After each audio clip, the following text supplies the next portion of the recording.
Welcome back to my another new blog. আজকের নতুন ব্লগে তোমাদের সবাইকে স্বাগত জানাই। আজকে চলে এসেছি দীঘার অত্যন্ত জনপ্রিয় একটি জায়গা, দীঘার জগন্নাথ মন্দির। দীঘার এই জগন্নাথ মন্দিরের A to Z তথ্য আজকে এই ভিডিওতে তুলে ধরবো, কিন্তু ভিডিওটি শেষ পর্যন্ত থাকতে হবে। কলকাতা থেকে দীঘা আসতে হলে তোমরা পাবলিক অথবা স্টেট বাস দুটোই পেয়ে যাবে। পাবলিকে একটু ভাড়া বেশি, আমরা সরকারি স্টেট বাসে এসেছি, 145 টাকা ভাড়া লাগে।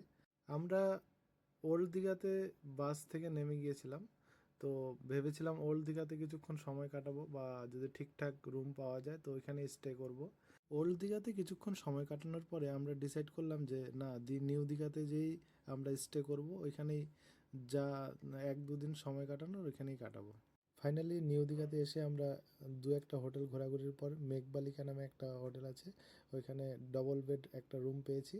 পার হেড আমাদের 350 টাকা করে খরচা পড়েছে পার ডে। তো 2 দিন স্টে করব, 700 টাকা করে খরচা যাবে।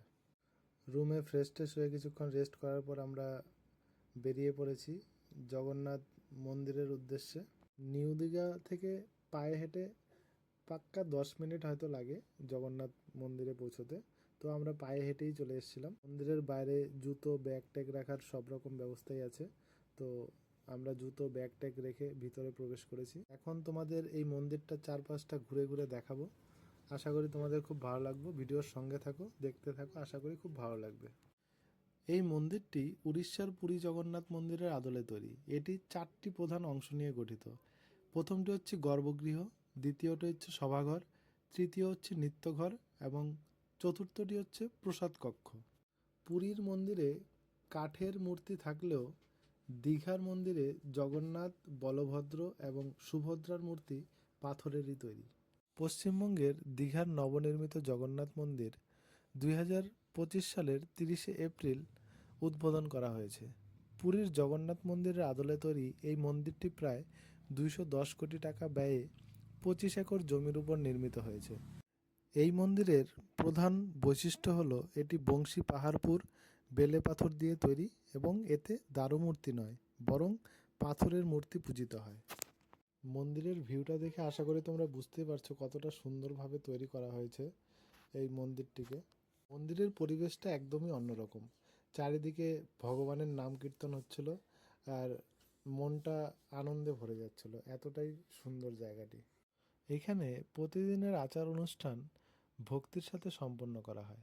এখানে দৈনিক উপাসনার মধ্যে রয়েছে ভোরের মঙ্গল আরতি, ঐতিহ্যবাহী প্রসাদের সাথে ভোগ নিবেদন, সূর্যাস্তের সময় সন্ধ্যা আরতি, মাঝে মাঝে সাংস্কৃতিক ও ভক্তিমূলক সঙ্গীত পরিবেশন করা হয়।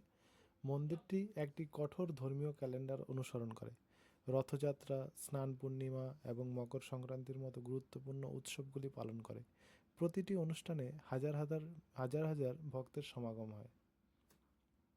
দীঘা দীর্ঘদিন ধরে সমুদ্র সৈকতের গন্তব্য হিসেবে পরিচিত, কিন্তু জগন্নাথ মন্দিরের সংযোজন এটিকে একটি সুবিন্যস্ত ভ্রমণস্থানে পরিণত করেছে, যেখানে আধ্যাত্মিক এবং বিনোদনমূলক পর্যটন সহাবস্থান করে। মন্দিরটি একটি শিক্ষামূলক ও সাংস্কৃতিক কেন্দ্র হিসাবেও কাজ করে। প্রায়শই আধ্যাত্মিক বক্তৃতা, ভক্তিমূলক সঙ্গীত পরিবেশনা এবং বৈদিক শিক্ষা ও ভারতীয় শিল্পের উপর কর্মশালা অনুষ্ঠিত হয়। তোমরা যদি দীঘা জগন্নাথ মন্দির পরিদর্শনের পরিকল্পনা করে থাকো, তাহলে এখানে কিছু দরকারি তথ্য আমি তোমাদের সাথে তুলে ধরলাম। নতুন দীঘা দীঘা রেলওয়ে স্টেশন এবং বাস টার্মিনাল থেকে সহজেই এখানে পৌঁছানো যায়। ভোর 5টা থেকে রাত 9টা পর্যন্ত খোলা থাকে। সকল ভক্তের জন্য প্রবেশ বিনামূল্যে। পবিত্রতা বজায় রাখার জন্য শালীন ঐতিহ্যবাহী পোশাক পছন্দ করা হয়। মন্দিরটি প্রাকৃতিক দৃশ্যের বাগান এবং বসার জায়গা দিয়ে ঘেরা, যা প্রতিফলন বা পারিবারিক জমায়েতের জন্য শান্তিপূর্ণ মুহূর্ত প্রদান করে। আমরা যে যার মতো প্রসাদ কিনে নিয়ে মন্দিরে পুজো দিয়ে তারপর বেরিয়ে পড়লাম। তো ভিতরটা আমরা দেখাতে পারলাম না, কারণ ভিতরে মোবাইল অ্যালাউ নেই, নয়তো তোমাদের সাথে সেটাও শেয়ার করতাম। যাই হোক, এখন আমরা মন্দিরের চারপাশটা ঘুরে দেখাবো তোমাদের। আশা করি তোমাদের ভিডিওটি ভালোই লাগছে। যদি ভালো লাগে অবশ্যই, যদি ফেসবুক থেকে দেখে থাকো অবশ্যই ফলো করে পাশে থেকো, আর ইউটিউব থেকে দেখলে অবশ্যই চ্যানেলটিকে সাবস্ক্রাইব করে দিও। চলো দেখতে থাকো, আশা করি অনেক ভালো লাগবে। আমার চ্যানেলে এরকম ইনফরমেটিভ ভিডিও পেতে হলে অবশ্যই কিন্তু আমার পাশে থাকতে হবে। ঠিক আছে, চলো দেখতে থাকো। চারপাশটা ঘুরে ঘুরে দেখাচ্ছি, তোমাদের অবশ্যই ভালো লাগবে। তো এখানে জায়গায় জায়গায় ক্যামেরা অ্যালাউ নেই, তাই অনেক কিছু ভিডিও করতে পারিনি ঠিক মতো। তো আমরা এখানে পুজো টুজো দেওয়া হয়ে গেল, তারপর কিছুক্ষণ ঘোরাঘুরি করার পরে সবারই খিদে পেয়ে গেছিলো, তো ভাবলো যে এখানে যদি কোথাও প্রসাদ পাওয়া যায়। তো প্রসাদের খোঁজ চলছিল, তো খোঁজ করতে করতে আমরা পেয়ে গেলাম এক জায়গায় প্রসাদ। তো 100 টাকা করে আমরা খিচুড়ি ভোগের প্রসাদ পেয়েছিলাম, জগন্নাথ দেবের খিচুড়ি প্রসাদ। সেই প্রসাদ নিয়ে আমরা প্রসাদ কক্ষে চলে গিয়েছিলাম। তো সেখানে আমরা রিল্যাক্সে বসে প্রসাদ খেয়ে তারপরে আমরা মন্দির থেকে বেরিয়েছিলাম।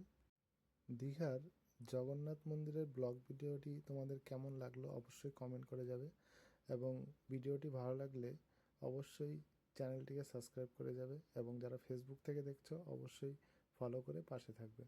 চলো আবার দেখা হচ্ছে নেক্সট কোনো ব্লগে। তো ভালো থেকো, সুস্থ থেকো, টাটা।